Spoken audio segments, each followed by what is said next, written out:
Diwali, the celebration of lights, the celebration of festivals. Let's celebrate this Diwali in a different way. बहुत बार हम new year में resolutions बनाते हैं, आप इस बार दिवाली से रेजोल्यूशंस बना के देखिए। दिवाली में अगर हम संकल्प लेते हैं तो दिवाली यानी सेलिब्रेशन ऑफ जॉय, आप हाई वाइब्रेट करोगे। जब आप हाई वाइब्रेट करोगे तो law of attraction, positive thinking, universe जो हमें पैदा करता है, हमें नर्चर करता है, वो हमारे साथ अलाइन होके हमारे गोल्स, ड्रीम्स, डिज़ायर्स या लाइफ पर्पस अचीव करने में हमारी मदद करता है। तो इसी के साथ हम जब शुरू करते हैं दिवाली में कोई भी संकल्प आप लिखिए कि मुझे आज से ये करना है या मुझे ये हासिल करना है। इसके बाद दिवाली में आप सेलिब्रेट कीजिए जैसे कि वो आपने संकल्प अचीव कर लिया है।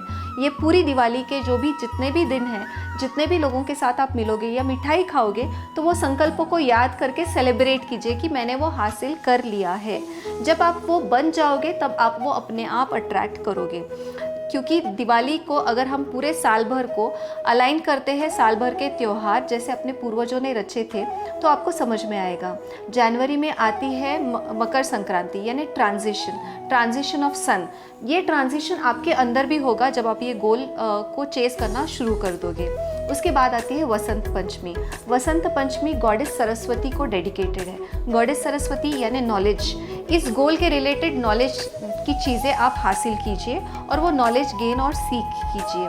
उसके बाद आता है महाशिवरात्रि। महाशिवरात्रि को हम लॉर्ड शिवा के लिए उपवास रखते हैं।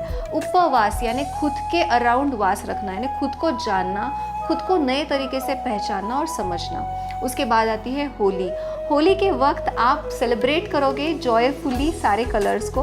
कलर्स यानी जो भी कलर्स आपके पर्पस के हैं, जो भी आपने अचीव किए, जो आपको लगता था कि मैं नहीं अचीव कर पाऊंगा, उनको आपको सेलिब्रेट करना है। उसके बाद आती है जन्माष्टमी। जन्माष्टमी यानी लॉर्ड कृष्णा, जिन्होंने हमें भगवत गीता सिखाई।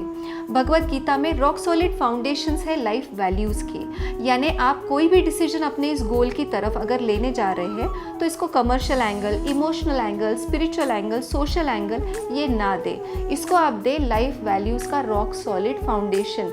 इसी के साथ आपके डिसीजंस करेक्ट होंगे। उसके बाद आती है गणेश चतुर्थी, यानी गणपति जी ने अपना सर सरेंडर किया था, यानी ईगो को आपको सरेंडर करना है। आपके गोल्स में जो भी बाधाएं बन रही है इस ईगो की वजह से, उसको आपको सरेंडर करना है। उसके बाद आती है नवरात्रि, यानी 9 रात तक आप अपने आप ही अपने ईगो की जो भी कठिनाइयाँ हैं, हर्डल्स हैं, उनको आप फाइट करोगे। इस गोल के लिए जो भी कमियां हैं फिजिकल में या अपने आप में या बाहरी दुनिया में, इसको जब आप फाइट करोगे तो 9 दिन बाद आएगा दशहरा, यानी the victory of good over evil. इसी के साथ आप लैंड अप होगे दिवाली में, यानी again festival of Joy, removal of darkness with light. पूरे साल भर का ये जो चक्र है, अगर आप न्यू ईयर रेजोल्यूशन के बजाय दिवाली में अपने संकल्प लेते हैं और इस तरीके से आप उसको प्लेस करते हैं, तो ज़रूर आपका ये रेजोल्यूशन सक्सेसफुल होगा। इसी के साथ आप संकल्प लीजिए और मुझे बताइए कैसा हुआ आपका पूरा साल। So as I always say, dance with health, flirt with luxury, but always in moderation. #Glamourwell, #Prolux.